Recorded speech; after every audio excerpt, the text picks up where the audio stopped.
नमस्कार, अनादि टीवी देख रहे हैं आप। मैं हूं आपके साथ गुंजन लोधी।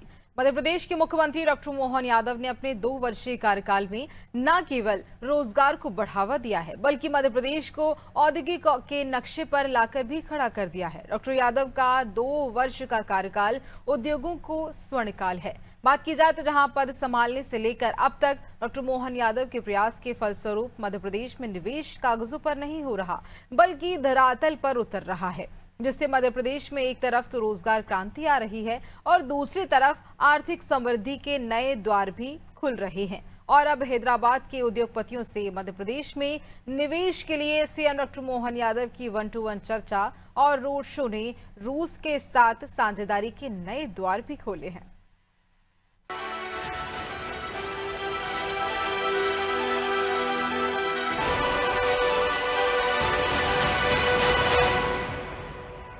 मुख्यमंत्री डॉक्टर मोहन यादव ने अपने 2 वर्षीय कार्यकाल में मध्य प्रदेश में औद्योगिक विकास को नई गति दी है। डॉक्टर मोहन यादव की पहल पर 5000 एकड़ भूमि उद्योगपतियों और निवेशकों को आवंटित की गई। साथ ही उद्यमियों को 6500 करोड़ रुपए की सब्सिडी अंतरित की गई है। सीएम डॉक्टर यादव ने उद्योगों के लिए पूरी पारदर्शिता के साथ भूमि आवंटित करने की योजना बनाई। जीआईएस और रीजनल इंडस्ट्री कॉन्क्लेव में प्राप्त निवेश प्रस्तावों में से 8 लाख करोड़ रुपए से अधिक के प्रस्तावों पर ठोस कार्रवाई की जा चुकी है। इनमें से 6 लाख करोड़ रुपए की परियोजनाओं पर जमीनी स्तर पर काम शुरू हो चुका है। 2 लाख करोड़ रुपए से अधिक लागत वाली औद्योगिक इकाइयों के सामूहिक भूमि पूजन के लिए केंद्रीय गृह मंत्री को आमंत्रित किया गया है। डॉक्टर मोहन यादव के 2 वर्ष के कार्यकाल का परिणाम ये है कि मध्य प्रदेश में अब विकास कोई वादा नहीं बल्कि अनुभव है। डॉक्टर यादव का वर्ष 2025 को उद्योग और रोजगार वर्ष के रूप में मनाने का निर्णय राज्य की औद्योगिक नीति का सक्रिय अध्याय बना। मुख्यमंत्री डॉक्टर यादव के मार्गदर्शन में मैन्युफैक्चरिंग, सर्विस, इंफ्रास्ट्रक्चर, इनोवेशन और सस्टेनेबिलिटी औद्योगिक विकास के मुख्य आधार बने। वहीं राज्य सरकार ने 18 नई औद्योगिक नीतियां तैयार की, जो निवेश, नवाचार, रोजगार और सतत विकास को नई ऊर्जा देती हैं। भोपाल में जीआईएस नहीं होती थी, रीजनल इंडस्ट्री कॉन्क्लेव नहीं होती थी। उद्योग के मामले में एग्रीकल्चर ग्रोथ रेट तो हमारी बहुत अच्छी थी, लेकिन एग्रीकल्चर ग्रोथ रेट के अलावा भी हमारे राज्य के अंदर इंडस्ट्री जब तक नहीं आएगी तब तक हमारी ठोस अर्थव्यवस्था पे प्रश्न खड़ा होता था। और उस व्यवस्था पे विचार करने के बाद हमने निर्णय किया कि रीजनल इंडस्ट्री कॉन्क्लेव होना चाहिए। तो छोटे छोटे संभाग केंद्रों पर, मानता हूँ ग्वालियर, जबलपुर तो बड़े थे, भोपाल भी बड़ा था, लेकिन इंडस्ट्री कॉन्क्लेव पहली बार हुई। कई लोग आश्चर्य जब हम कर रहे थे कि बड़े बड़े उद्योगपति आकर के कहते ग्वालियर में हम पहली बार आए, जबलपुर पहली बार आए।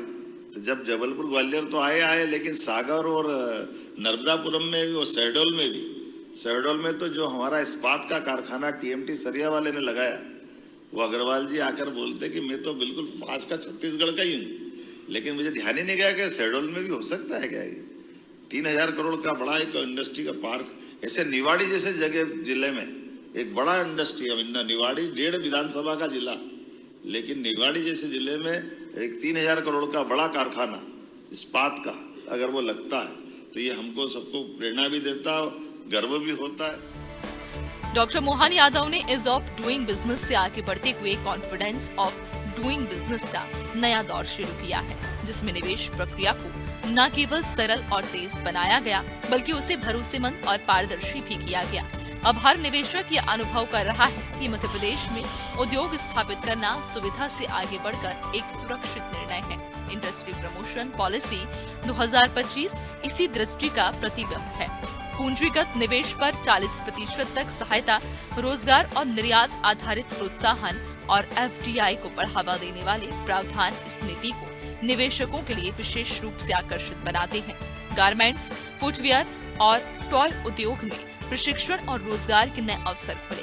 वहीं फार्मा, बायोटेक्नोलॉजी और मेडिकल डिवाइस सेक्टर में अनुसंधान और गुणवत्ता विकास के लिए विशेष व्यवस्थाएं की गई हैं। राज्य सरकार ने औद्योगिक बुनियादी ढांचे को भी नई दिशा दी। स्मार्ट औद्योगिक पार्क, आधुनिक लॉजिस्टिक्स नेटवर्क और क्लस्टर आधारित औद्योगिक क्षेत्रों के विकास ने निवेशकों को सुविधा और गति प्रदान की है। नई औद्योगिक टाउनशिप्स इंटरकनेक्टेड ट्रांसपोर्ट कॉरिडोर और बिजली की निर्बाध आपूर्ति जैसी पहलों से उद्योगों के लिए समग्र पारिस्थितिकी तंत्र तैयार हुआ। मुख्यमंत्री डॉक्टर यादव के नेतृत्व में 2 साल के भीतर ही औद्योगिक निवेश अब केवल बड़े शहरों तक सीमित नहीं रहा, बल्कि ये छोटे और मध्यम नगरों तक पहुंचकर क्षेत्रीय संतुलन स्थापित कर रहा है। जन विश्वास अधिनियम start your business in 30 days योजना, GIS आधारित भूमि आवंटन प्रणाली और MP इन्वेस्ट पोर्टल ने औद्योगिक प्रक्रियाओं को गति दी। अब अनुमतियां और सेवाएं एक ही प्लेटफॉर्म पर उपलब्ध हैं, जिससे निवेश प्रक्रिया पारदर्शी और समयबद्ध बनी है। मध्य प्रदेश के मुख्यमंत्री डॉक्टर मोहन यादव की पहल पर ग्लोबल इन्वेस्टर समिट में लोकल उत्पादों को ग्लोबल मंच मिला। ग्लोबल इन्वेस्टर समिट में एक जिला एक उत्पाद नाम से एक विशेष एक्सपो का आयोजन किया गया। इससे प्रदेश के कारीगरों और किसानों को वैश्विक मंच मिला। स्थानीय शिल्प, कृषि और खाद्य उत्पादों को राष्ट्रीय और अंतर्राष्ट्रीय पहचान मिली।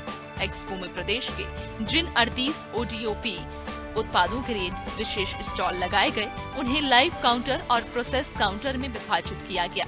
लाइव काउंटर में बाग प्रिंट, जरी, जरदोजी, बाटिक प्रिंट, कालीन, चंदेरी साड़ी, बांस, बलुआ, पत्थर और कपड़े की जैकेट जैसे 8 प्रमुख उत्पादों के निर्माण की प्रक्रिया को कारीगरों ने लाइव प्रस्तुत किया। पीएम नरेंद्र मोदी के मार्गदर्शन और डॉक्टर मोहन यादव के नेतृत्व में भोपाल में 2 दिन चली ग्लोबल इन्वेस्टर समिट 2025 में मध्य प्रदेश को 26.61 लाख करोड़ के निवेश प्रस्ताव मिले थे। इससे पहले regional industry conclave 2.34 lakh crore और इंटरेक्टिव सेशन में 1.82 लाख करोड़ के निवेश प्रस्ताव मिले थे। इस प्रकार कुल मिलाकर 30,77,000 करोड़ के निवेश प्रस्ताव मिले थे, जो कि एक रिकॉर्ड है। सीएम डॉक्टर मोहन यादव ने विश्वास जताया कि इन प्रस्तावों से प्रदेश में 17.34 लाख रोजगार पैदा होंगे। उद्योगपतियों ने मैन्युफैक्चरिंग के अलावा रिन्यूएबल एनर्जी सेक्टर में सबसे ज्यादा रुचि दिखाई। अडानी ग्रुप, रिलायंस जैसी बड़ी कंपनियों ने भी प्रस्ताव दिए। पीएम नरेंद्र मोदी ने 24 फरवरी 2025 को भोपाल में समिट का उद्घाटन करते हुए कहा था कि MP में निवेश का यही सही समय है। पीएम ने निवेशकों को TTT मंत्र भी दिया था। TTT यानी टेक्सटाइल, टूरिज्म और टेक्नोलॉजी। पीएम ने मध्य प्रदेश में निवेश और रोजगार के अवसर बढ़ाने के उद्देश्य से राज्य सरकार की 18 नीतियों का शुभारंभ भी किया था। अपने कार्यकाल के 2 साल में मुख्यमंत्री डॉक्टर मोहन यादव ने निवेश के नए द्वार खोले। डॉक्टर मोहन यादव की पहल पर 5,000 एकड़ भूमि उद्योगपतियों, निवेशकों को आवंटित की गई। प्रदेश में उद्यम लगाने वाले उद्यमियों को 6,500 करोड़ रुपए सब्सिडी अंतरित की गई। डॉक्टर यादव ने साल 2025 को उद्योग और रोजगार वर्ष के रूप में मनाने का निर्णय किया।